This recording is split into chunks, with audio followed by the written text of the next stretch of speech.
더불어민주당 8.29 전당대회 이제 꼭 열흘 시간이 남아 있습니다. 그런데 당대표 선거보다 더 관심을 모으고 있는 선거, 최고위원 선거라는 얘기가 나오고 있습니다. 총 5명의 최고위원을 뽑게 되는데 그런데 여기에 도전하는 눈에 띄는 인사가 있습니다. 바로 염태영 수원시장인데요. 오늘 염 시장과 함께 이야기 나눠보는 시간 마련했습니다. 여의도에 마련된 수원시 대외협력사무소에 염태영 시장 나와 있습니다. 시장님, 안녕하십니까? 예, 안녕하세요. 수원시장 염태영입니다. 오늘도 많이 바쁘신 것 같습니다. 예, 선거 운동을 하러 이것저것 다니긴 하는데 코로나 영향으로 많은 사람을 만날 수는 없지만 진정성 있게 호소하고 있습니다. 네. 자, 관심을 받는 부분, 사실 더불어민주당 내에서 사상 처음으로 지방자치단체장 출신 최고위원이 탄생할까? 바로 이 부분이기도 합니다. 많은 분들이 궁금해하시는데 왜 기초단체장으로서 민주당 최고위원의 도전장을 냈는지 이 부분부터 먼저 좀 설명을 해주실까요? 예, 민주당 당적의 정치인이라면 국회의원이 176분이 현재 있죠. 그 외에도 민주당 당적의 풀뿌리 정치인이 2,450명이나 있습니다. 기초자치단체장 또 기초의회, 광역의회 의원들이 그렇게 많이 있는데 현재 중앙정치에서는 국회의원 외에는 지도부에 누구도 참여하지 못하고 있는 형편이죠. 그렇게 풀뿌리 민주주의를 위해서 풀뿌리 정치인 1명 정도는 꼭 그 최고위원 지도부에 들어가야 된다는 요구가 많았습니다. 그동안 3번의 도전이 이번에 3번째인데 2번이 실패했는데 이번에 3번에는 꼭 이번에야말로 들어가야 된다는 요구가 아주 강렬하게 흘러넘쳐서 많은 희망을 갖게 하고 있습니다. 그동안 이렇게 우리가 호소를 하게 된 배경은 이를테면 지방자치법 하나만 하더라도 지방자치가 실시되기 이전에 만들어진 법이 30년이 지나도록 한 번도 개정조차 돼 본 적이 없습니다. 이러한 문제를 우리가 돌파하기 위해서라도 지역의 성과 내용들을 잘 담아서 지방자치를 이제 제대로 그릇에 담는 그런 역할을 누군가는 해야 된다는 것이 제가 출마하게 된 배경이 됐다고 생각합니다. 네. 그런데 이 출마 선언을 하고 난 뒤에 광폭 행보 또 많은 지지를 받고 있기도 합니다. 방금 언급하신 그 풀뿌리 정치인이라고 얘기하셨잖아요. 기초단체장이라던가 예. 또 지역 의회에 있는 의원들 거의 모두가 지금 영 시장을 지지한다라고 얘기를 했고 최근에는 이재명 경기도지사, 김경수 경남도지사도 염 후보를 지지한다 이런 기사가 나기도 했습니다. 또 문재인 대통령의 멘토인 송기인 신부도 지지 의사를 밝혔는데 이렇게 지지를 받을 수 있었던 그 비결이랄까요? 이유 무엇이라고 생각을 하십니까? 예, 그동안 수원시장 10년을 해오면서 많은 신뢰를 쌓은 것이 있었다고 생각을 합니다. 송기인 신부님만 하더라도 제가 이번에 출마하기 직전에 코로나19 구호라는 책을 냈는데 그 책에 격려를 해주시기도 하고요. 또 자치분권 이런 새로운 풀뿌리 정치인이 이제 중앙정부에서 중앙정치에서 역할을 해야 된다 하는 그런 취지로 격려 말씀도 해주셨습니다. 김경수 지사님은 청와대 비서관일 때부터 인연이 됐고요. 지금은 이제 도백으로서 계시니까 지방정치 또 지역의 어려움 이것을 함께 공감하면서 중앙당에서 누군가 역할을 해주기를 그런 차원에서 격려를 해주시고요. 또 이재명 지사님 같은 경우는 성남시장 시절부터 자치분권에 대한 가치를 같이 공유하고 있었기 때문에 아마 성원을 보내지 않을까 하는 생각을 하고 있습니다. 임종석 지금 이제 외교안보 특보 이분께서는 도시 간의 남북 도시 간의 MOU를 체결해서 여러 도시들끼리 남북이 함께 협력하면 좋겠다는 계획을 갖고 계셔서 제가 먼저 러브콜을 보냈습니다. 우리 도시가 제일 먼저 남북 도시 협력 MOU를 체결하는 도시가 되자 했는데 저희가 그렇게 체결을 하는 성과를 만들게 됐고요.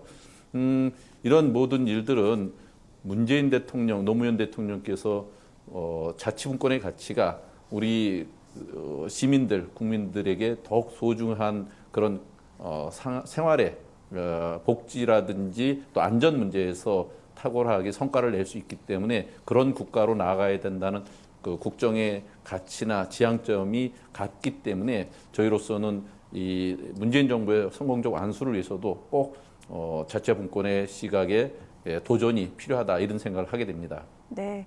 뭐 민주주의의 완성, 자치분권의 실현을 통해 가능하다 이런 말씀들을 많이 하시는데 이것을 하나의 배경으로 꼽을 수 있다. 여기에 대한 기대가 염시장에 예. 대한 지지로 지금 반영이 되는 것이다. 이렇게 얘기를 할 수 있을 것 같습니다. 예.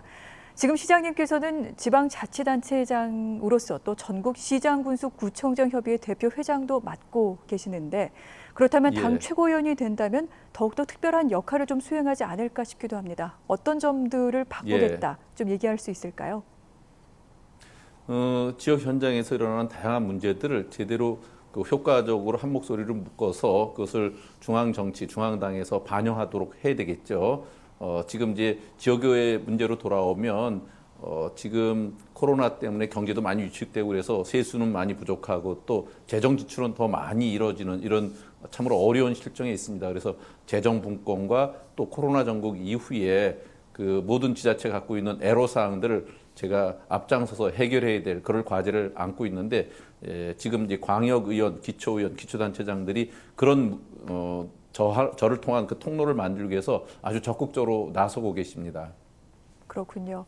뭐 얼마 전 또 언론 인터뷰를 봤는데 앞으로 최고위원회에서 한 역할 자신이 매기가 되겠다. 그래서 민주당이 좀 더 다른 색깔을 불어넣겠다. 이런 말씀도 하셨는데 좀 맥이 닿아 있는 것도 같습니다.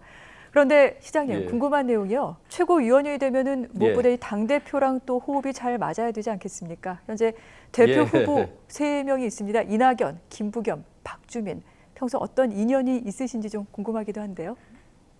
예, 다들 훌륭하신 분이죠. 이낙연 당대표 후보께서는 총리 시절에 동계올림픽, 우리 평창올림픽이 열릴 때 남북 단일팀 만드는 것 때문에 굉장히 곤혹스러워 하셨습니다. 왜냐하면 남북 단일팀 만들면 굉장히 호응을 받을 줄 알았는데 그 여자 아이스하키 팀이 그 공정의 문제가 생겼어요. 그때 그 여자 아이스하키 팀의 가장 애로사항이 국가대표팀만 있고 실업팀 하나가 없어서 올림픽이 끝나면 갈 곳이 없어지는 이런 것으로 더욱 안타까워했는데 그때 우리 시가 선뜻 나서서 여자 아이스하키 팀을 창단함으로써 실업팀 문제를 해결해 줬거든요. 그때 총리께서 그 남북 평화올림픽을 만드는데 큰 도움을 줬다 해서 저희를 아주 크게 격려해 주셨습니다. 그런 인연이 있고요. 또 그 김부겸 장관님은 그 당대표 후보께서는 장관 시절에 행안부 장관이셨기 때문에 제가 지방자치단체 대표로서 자치분권의 문제를 늘 상의하던 그런 저로 보면 중앙정부 대 지방정부의 대표 같은 역할을 우리가 서로 했던 거고요.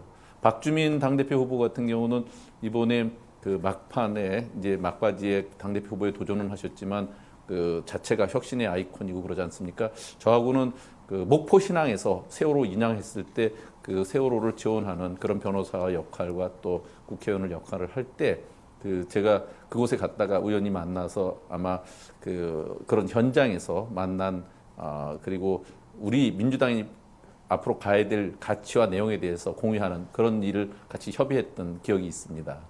네. 사실 선거가 끝나고 난 이제 승자와 패자는 나오겠습니다만 다 함께 손을 잡고 또 당의 정책과 비전에 녹여내야 될 텐데 이 같은 인연이 좀 잘 반영이 됐으면 좋겠습니다. 자, 지금부터는 정치권 그렇죠. 이슈에 대해서 좀 여쭤보도록 하겠습니다. 최근 행정수도 이전이 화두에 다시 올랐는데 경기도 대표 도시 수원시장으로서 행정수도에 대한 입장은 무엇인지 궁금합니다. 예, 참여정부 때 행정수도를 이전하려고 그랬죠. 그런데 관습헌법에 위배된다 해서 그것이 결국은 반쪽짜리로 간 것이 현재 세종시입니다. 그러다 보니까 그 지금의 세종시에 있는 정부 기능과 서울 여의도와 청와대의 기능이 나눠져 있어서 그 안에 로스가 그 낭비가 워낙 커졌지 않습니까? 비효율과 낭비가 워낙 커져서 이제 더 이상 미룰 수가 없는 일이 됐습니다. 그래서 행정수도의 완성이라고 하는 측면에서 저는 국회라든지 청와대 같은 기관들은 세종 또는 그 주변으로 이전하는 것이 맞다 이런 생각을 합니다. 이것은 그 자체로서는 그 큰 규모가 아닐지 몰라도 그 자체가 갖고 있는 상징적 의미가 워낙 크기 때문에 서울과 지방 또 서울과 지역이 함께 상생하는 관점에서 굉장히 필요한 일이 아닌가 하는 생각을 하고요. 사실은 지금 수도권이 너무 과밀화돼서 환경 문제, 대기 문제, 또 각종 이를테면 생활 방역의 문제 같은 것들이 한두 가지가 아닙니다. 이런 것들을 해결하기 위해서도 수도권의 기능 중에 몇 가지는 적어도 지역을 같이 상생하면서도 분산 배치하는 것들이 필요하다 하는 생각을 하고요. 이것이 하루아침에 되지 않죠. 그러니까 네. 좀 로드맵을 제대로 갖고서 하는 것이 필요하겠다는 생각을 합니다. 네. 그렇다면 이 같은 행정수도 이전을 위한 방법에 있어서 여무부께서는 근본적으로 예. 국민투표 개헌이 필요하다 이렇게 말씀하신 바가 있습니다. 예. 국회에서도 내년까지가 개헌의 적기이고 행정수도 이전과 관련해 개헌이 필요하다 이런 얘기들이 나오고 있는데 시장님, 개헌이 왜 필요한 겁니까? 사실은 이 행정수도 이전 완성 요 관점으로만 보면 특별법으로 여야가 합의해도 1단계는 될 수 있다고 생각합니다. 근데 네. 원래 이제 그 헌재에서 판결했던 관습원법의 문제가 남아 있으니까 궁극적으로 개헌으로 완성하는 것이 좋겠다는 생각을 하고요. 마침 그 박병석 의장님이 국회의장님이 내년 말까지가 개헌의 적기다 하는 말씀을 하셨듯이 개헌을 해야 될 요인들이 좀 쌓여 있습니다. 권력 구조의 개편 문제 말고도 또 그 지방 분권형 개헌이라고 지금 같은 지방자치제가 그 보다 완성되기 위해서는 개헌이 필요하거든요. 그 지방 분권형 개헌의 내용과 또 행정 수도 완성이라는 측면들을 함께 담아서 궁극적으로 개헌을 해야 되지 않나 하는 생각을 합니다. 네. 지방 분권과 관련된 내용은 지난 2018년에 문재인 대통령이 국회에 냈던 개헌안에도 담겨 있긴 한데요. 아마 그래서 이번에 염 시장님이 최고위원으로 들어가시게 되면 이 부분에 대한 논의가 분명히 좀 있지 않을까 그런 기대도 해보게 됩니다. 알겠습니다. 그런데 시장님, 최근 보면은요, 대통령과 여당의 지지율이 하락세를 보이고 있습니다. 그 원인 무엇보다 부동산 정책 때문이다 이런 분석이 많이 나오고 있는데 이에 대해 혹시 동의하시는지 궁금하고요. 만약에 또 최고위원이 되시면 지지율을 끌어올리기 위해 어떤 노력을 하실 건지 이 부분도 좀 궁금합니다. 예, 최근 지지율이 하락돼서 우려들을 많이 하죠. 저는 민주당이 그동안 스스로의 모습을 되돌아볼 필요가 있다고 생각을 합니다. 부동산 문제뿐만 아니라 몇 가지 사건이 민주당의 지지율 하락에 큰 영향을 미쳤죠. 근데 크게 보면 지지율이라는 것은 결국은 그 살아있는 생물과 같은 것이어서 얼마만큼 그 정말 진정성을 다해서 국민들에게 다가가는 자세로 대처하느냐에 따라서 곧 회복도 될 수 있고 또 그 이상으로 바뀔 수도 있다고 생각합니다. 제가 10년 하는 시장 동안 시장 10년 재임 기간 동안 그 민주당의 지지율이 상대당보다 높았던 적은 최근 3년입니다. 그렇지만 지지율에 일희일비하지 말고 우리가 갖고 있는 가치와 내용, 국민과의 약속에 제대로 부응하고 제대로 그 약속을 지키느냐, 또 국민들이 정말 어려워하는 부분이 뭔지를 파악해서 그에 대해서 진정한 대안을 내세우고 국민들께 이해를 구하고 다가가느냐 하는 것에 따라서 얼마든지 바뀔 수 있다고 생각하니까 너무 단기간에 지지율 반동을 위한 그야말로 급작스러운 노력 같은 것보다는 보다 신중하게 그리고 국민들에게 진정성 있게 다가가는 모습이 더 필요하다 이런 생각을 합니다. 네. 단기적인 시안이 아니라 국민들의 마음을 사로잡기 위한 근본적인 방안에 대해서도 고민하겠다. 이렇게 좀 정리를 해보도록 하겠습니다. 그런데 시장님, 수원 시민들 가운데서는 이런 걱정을 하시는 분들도 분명히 좀 있을 것 같습니다. 125만 인구를 책임지는 행정의 지도자가 당 최고위원이 된다면 시정을 같이 좀 병행해서 양립하기는 어렵지 않겠느냐, 시정이 좀 소홀해지지 않겠느냐 이런 질문을 하실 것도 같은데 어떻습니까? 예, 그런 우려할 수 있죠. 근데 제가 지금 10년째 시장을 해왔습니다. 그런데 가장 중요한 몇 가지 일들은 중앙 정치권, 중앙 정부하고의 관계 속에서 해결하지 않으면 방법이 없는 것들입니다. 이를테면 재정 분권의 문제, 지금 재정 자립도가 점점 어려워지는 그런 지방자치의 현실을 보고 있지 않습니까? 재정 분권의 문제, 또 그 안전의 문제, 이런 복지의 문제, 이런 것들의 상당 부분이 우리 시의 일이 아니라 중앙 정치권, 법제화의 문제 이런 데서 다 풀릴 수밖에 없는 문제입니다. 제가 지금 이제 전국 시장 군수 구청장 협의회 대표회장으로 현재도 일주일에 3일 이상을 중앙 정치권과 그 서울에 있는 전국 협의회에서 계속 일을 하면서 중앙 정부라든지 국회하고의 문제를 풀어가는 관계에 있거든요. 그러니까 수원시의 일이 거기에 있고 그 일을 풀어야만 수원시 일이 되기 때문에 저로서는 이것이 수원시 일과 제가 하고자 하는 중앙 정치의 일이 분리될 수 없는 일이다 이렇게 말씀드릴 수 있습니다.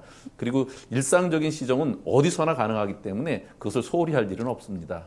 알겠습니다. 오히려 수원시정의 완성을 할 수 있는 기회이기도 하다. 이렇게 좀 얘기를 해보도록 하겠습니다.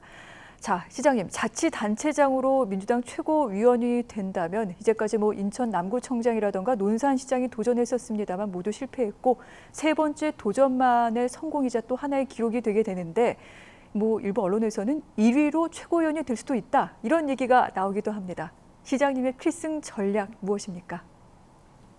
예, 성급한 그런 저희는 오만이라든지 그런 자만을 해서는 안 된다고 생각하고요. 정말 쉽지 않은 선거판 구도입니다. 지방자치단체장은 국회의원과 조건이 워낙 틀리기 때문에 쉽지 않은 싸움이어서 앞에 두 번이 실패했던 거고요. 앞에 두 번 실패가 결코 헛된 수고가 아니었던 게 이번에 보니까 많은 공감대를 넓혀놔서 그분들의 헌신이 저에게 큰 도움이 됐습니다.